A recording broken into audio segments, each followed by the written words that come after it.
Hello everyone, स्वागत है आपका हमारे प्यारे से चैनल बहन्स पढ़ाई में। मैं हूँ शिखा और आज हम करेंगे अपना chapter the sermon at Banaras. और बहुत ही इंटरेस्टिंग चैप्टर है। लास्ट में हमें एक ऐसी ये शिक्षा देके जाएगा जिसे हम हमेशा याद रखेंगे, और जो उस मोरल को जो इस स्टोरी से हमें मिलेगा वो अपनी लाइफ में इम्प्लीमेंट कर लेगा ना, वो बस हमेशा के लिए सुखी रहने वाला है। ठीक है, तब हम जानते हैं क्या मोरल इस स्टोरी से हमें मिलता है और ये स्टोरी किस चीज के बारे में है। ठीक है, तो अब सरमन क्या होता है बेसिकली कि जैसे मान लो मैंने बहुत पढ़ाई कर ली, तो मैं अपनी टीचिंग्स दूं, मैं आपको पढ़ाऊं, अपना फर्स्ट लेक्चर टाइप दूं, ठीक है, ताकि आपका भला हो। वो होता है सरमन, है ना। और बनारस तो एक जगह है, ठीक है, तो द सरमन एट बनारस मतलब सरमन जो बनारस है वहां पर एक टीचिंग दी गई, वहां पर एक लेसन दिया गया, वहां पर एक लेक्चर दिया गया। और वो किसने दिया था वो लेक्चर? वो दिया था गौतम बुद्ध ने। गौतम बुद्ध को तो सब जानते हैं ना। और गौतम बुद्ध कौन थे? वो थे,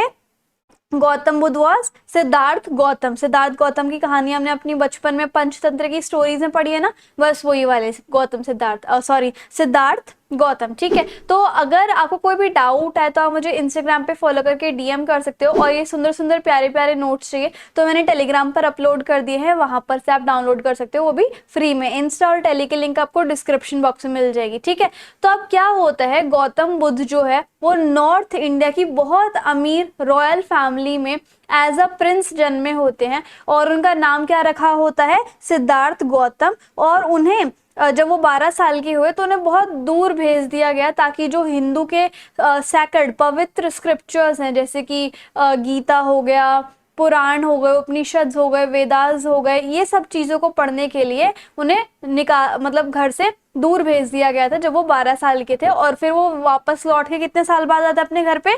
4 साल बाद। और एक प्रिंसेस से शादी होती है उनकी, उनका एक बेटा होता है। और उसके बाद वो 10 साल तक बहुत अमीर वाली लाइफ या फिर रॉयल लाइफ जीते हैं। ठीक है, और जो रॉयल्स होते हैं, जैसे रॉयल ही थे सिद्धार्थ गौतम, है ना, या फिर एक तरीके से जो रॉयल होते हैं या फिर जो प्रिंस होते हैं, प्रिंसेस होती हैं, उनको इस वर्ल्ड के जितने भी दुख होते हैं या फिर अनप्लीजेंट एक्सपीरियंसेस होते हैं ना, उनसे उनको दूर रखा जाता है। तो एक बार क्या हुआ, जो गौतम बुद्ध थे वो दूर तो थे ही, वंचित तो थे ही संसारिक दुखों से। तो एक बार उन प्रिंस ने एक वो बूढ़े इंसान से, जो बीमार हो गए थे, वो उनसे मिले, एक बूढ़े इंसान से मिले।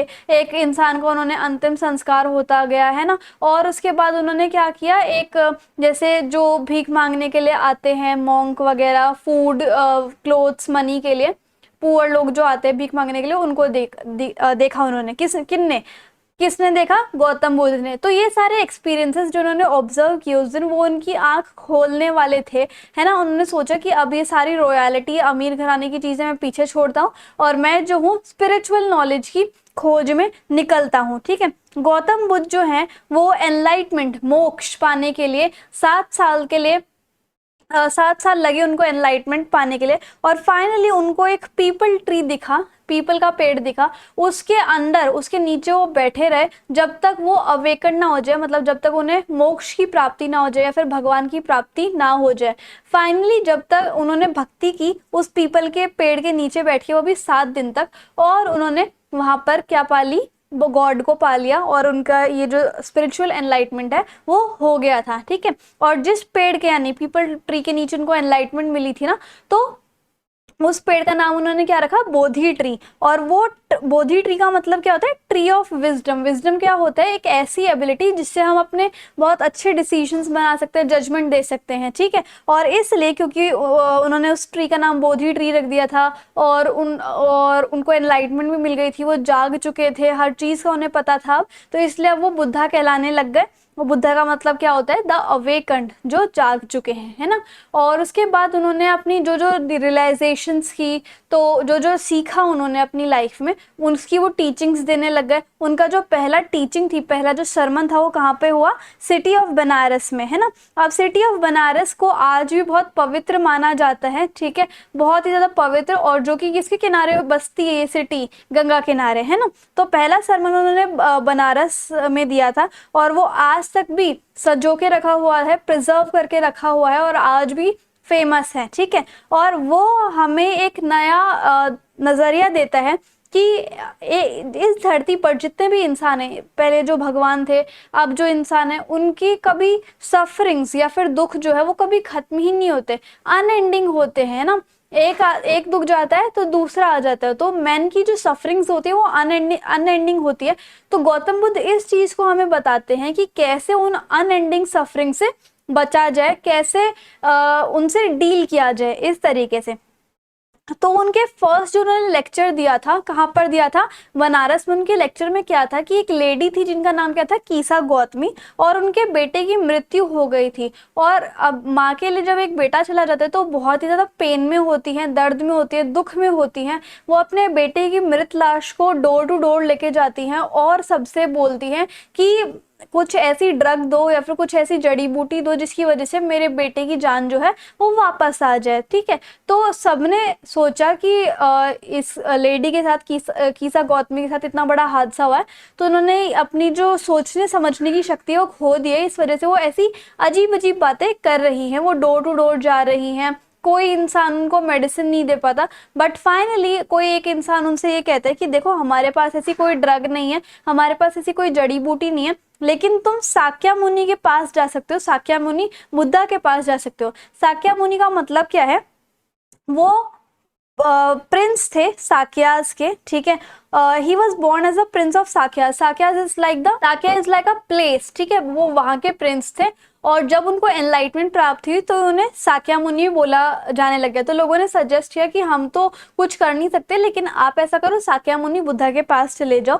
तो उनके माइंड में, उनके दिल में एक उम्मीद जागी, और वो चली जाती है, जो कीसा को गौतमी होती है वो चली जाती है गौतम बुद्धा के पास, और उनसे भीख मांगने लग जाती है कि मेरे बेटे को ठीक कर दो। तो जैसे ही उस इंसान ने कीसा गौतमी को सजेस्ट किया था, गौतम बुद्ध के पास तुम्हारे लिए कुछ ना कुछ हल होगा, तो गौतम बुद्ध के पास एक सॉल्यूशन था उस आदमी के अकॉर्डिंग। तो कहते हैं कि कीसा गौतमी को, ठीक है मैं कुछ करता हूँ, लेकिन तुम्हें एक काम करना पड़ेगा। तुम क्या करो, घर घर जाके सरसों के बीज मांग के लाओ, और लेकिन वो सरसों की जो बीज है, मस्टर्ड जो सीड्स है, वो एक ऐसे घर से तुम्हें लाने हैं जहां पर किसी ने भी, ना तो अपना बच्चा, ना अपना हस्बैंड, ना अपना पेरेंट, ना अपना फ्रेंड, किसी की भी डेथ ना हुई हो। ठीक है, तो ऐसे घर से तुम्हें लाना है जहां पर किसी ने किसी को खोया ही ना हो। ठीक है, तो वंस अगेन कीसा गौतमी जो है वो डोर टू डोर जाती हैं, लेकिन इस टाइम वो मस्टर्ड सीड्स के लिए जाती हैं, है ना। बहुत सारे लोगों ने मस्टर्ड सीड्स को उसे ऑफर भी किया, दिया भी, लेकिन कोई भी लॉर्ड बुद्धा की कंडीशन को फुलफिल ही नहीं कर पा रहा था कि किसी की फैमिली में डेथ ना हुई हो। ठीक है, सो जैसे उसने पूछा मस्टर्ड सीड लेने के बाद, ये आपके घर में किसी की डेथ हुई है, तो लोग उससे रिक्वेस्ट कर रहे हैं कि प्लीज तुम हमारे जले पे नमक मत छिड़को, हमने बहुत सारे लोगों को खोया है, और अब जो है हम स्टेबल हुए हैं, लेकिन तुम उन्हें हमें बार बार याद ना दिलाओ। अनफॉर्चुनेटली उन्हें कोई ऐसा घर दिखा ही नहीं जहाँ से वो सरसों के बीज ले सके और जहां पर किसी की डेथ ही ना हुई हो। अब कीसा गौतमी की सारी उम्मीदें टूट चुकी थी, वो बहुत मेंटल पेन और सफरिंग में थी। उन्होंने एक जगह ढूंढ ली, ऐसी जगह जहां पर मतलब एक रोड का किनारा था जहां पर सिटी की लाइट्स ऐसे से ब्लिंक कर रही थी, और वो सारी जगह अंधेरा ही अंधेरा था। वो उन सिटी की लाइट्स को ऐसे से जलते बुझते हुए देख रही थी, और उन्होंने रियलाइज किया कि हम जो इंसान हैं उनका फ्यूचर भी इन लाइट्स की तरह है, कभी जल जाता है तो कभी बुझ जाता है, और कभी खत्म भी हो जाता है। ये जो जीवन और मरण का साइकिल है, ये नेचर की वर्किंग है, और इसमें कोई भी कुछ भी नहीं कर सकता था। और मैं इतनी पागल हूँ, इतनी सेल्फिश हूँ कि मैं अपने ही दुख में बहुत ज्यादा ही डूब गई थी, कि मैं ये चीज भूल ही गई थी कि जीवन मरण तो एक नेचर का साइकिल है, और इसमें इंसानों का कोई भी वो नहीं है, मतलब इंसान कुछ भी नहीं कर सकते इस चीज को रिलेटेड। मैन जो है वो मॉर्टल है, जिसने भी इस पृथ्वी पर जन्म लिया है उसकी मृत्यु निश्चित है ना।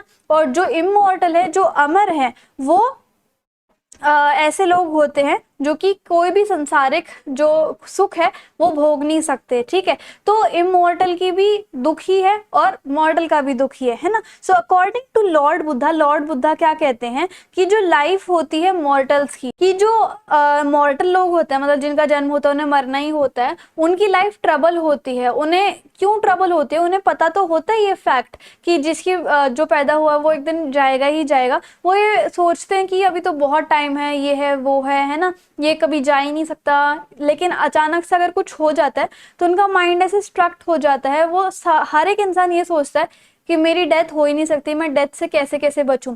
लेकिन जैसे आपने एक पका हुआ फ्रूट देखा होगा, एक ना एक दिन उसे पेड़ से टूट के गिरना ही होता है, उसको मरना ही होता है। वैसे ही चाहे धरती पर कितने ही मिट्टी के बर्तन हो, एक ना एक दिन तो वो टूटेंगे ही टूटेंगे। वैसे ही जितने भी ओल्ड मैन हैं, जितने भी यंग मैन हैं, जितने भी कोई समझदार है, कोई नादान है, जो मौत होती है, जो डेथ होती है, वो किसी को छोड़ती ही नहीं है। तो इसलिए आप सभी को, हम सभी को ये बात अपने दिमाग में बिठानी होगी कि जो भी पैदा हुआ है उसको एक ना एक दिन जाना है। चाहे वो फिर जवानी में जाए, चाहे वो फिर बुढ़ापे में जाए, चाहे कोई कितना ही इंटेलिजेंट है, चाहे कोई कितना ही फुलिश है, सब एक ना एक दिन जाते हैं, ठीक है। The only way death work is by withdrawing the person from the living world, that is people cease to exist. No one has control over the death, किसी का भी कंट्रोल नहीं है डेथ के ऊपर।